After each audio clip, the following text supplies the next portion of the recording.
اوعي تغلطي الغلطة دي تاني وانت بتعمليه، اخلطيهم ببعض على عين البوتاجاز وعينك ما تشوف الا النور. قال ايه؟ ضحكوا علينا كتير وبيقولوا محدش يقدر يعمله في البيت. طب تعالي بقى انا جايبالك الطريقة من قلب المصنع نفسه. بس قبل ما ابدأ الفيديو صلوا بينا على النبي يا حبايبي. اللهم صل وسلم وزد وبارك عليك يا حبيبي يا رسول الله. يا رب ارزقنا زيارة النبي صلى الله عليه وسلم. قولوا امين يا حبايبي. في الاول انا جبت هنا كوباية من الدقيق او مج من الدقيق. اهم حاجة الكوباية اللي تستخدميها وحديها لكل المقادير بتاعتك. وبالمناسبة احنا النهاردة محتاجين 3 مكونات وبس. وبعد كده جبت بقى هنا انا هستخدم ايه؟ انا هستخدم كوبايتين 2 من السمسم. طبعا انت ممكن تشتغلي بكوباية واحدة، ممكن تشتغلي بنص كوباية، بس اللهم بارك احنا هنخرج النهاردة كمية كبيرة. انا حبيت بقى ان انتوا تشوفوا كده معايا كوبايتين السمسم ده هيكون يعادل قد ايه. هيعادل معاكي انه ربع كيلو بالظبط. يعني لو اشتغلتي بكوبايه سمسم واحده فانت محتاجه 8 كيلو من السمسم. بعد كده هاخد السمسم بتاعي وهبدا ان انا انقيه بالشكل اللي انتوا شايفينه قدامكم ده.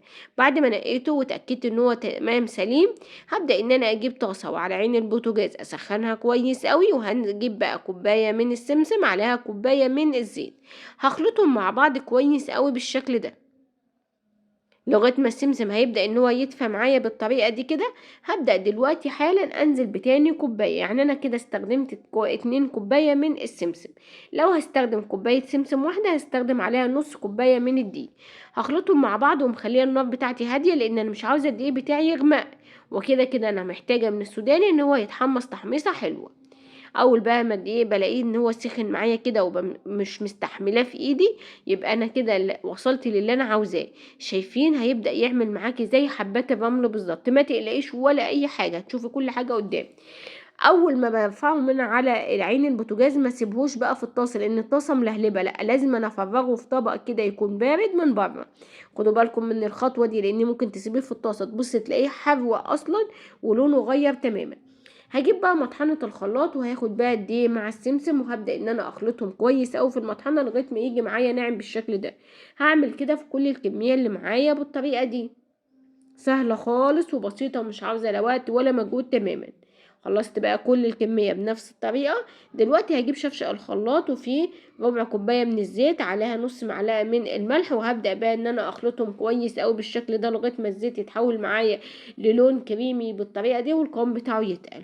هبدأ ان انا انزل بقى معلقتين معلقتين واحدة واحدة بالشكل اللي انتوا شايفينه قدامكم ده. ولو لقيت القوام بتاعي بدأ ان هو يتقل معايا وخلاص كده الخلاط مش هيشتغل، ببدأ ان انا انزل معلقتين من الزيت وبرجع تاني لغايه خالص ما شاء الله يجي معانا الخليط ناعم جدا زي ما انتوا شايفين بالطريقه دي. طب انا استخدمت كل كميه الزيت اللي انا استخدمتها، فانا استخدمت كوبايه الا ربع من الزيت، وده على حسب بقى القوام وعلى حسب ما انتوا حابين.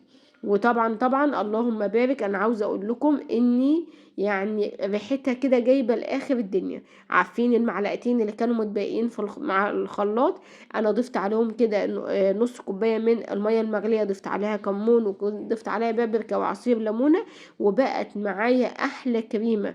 كريمه الطحينه اللي محدش ابدا يستغنى عنها. انا بالنسبه لي الطحينه يعني هي عصب المطبخ، بضيفها على حاجات كتير جدا زي البدنجان المتبل اللي قدامكم ده، بضيف عليه كمان معلقه صغيره من الخل وكمان عصير ليمونه. معايا هنا كمان هنا الفول الاحمر ده اللي بغرقه طحينه كده.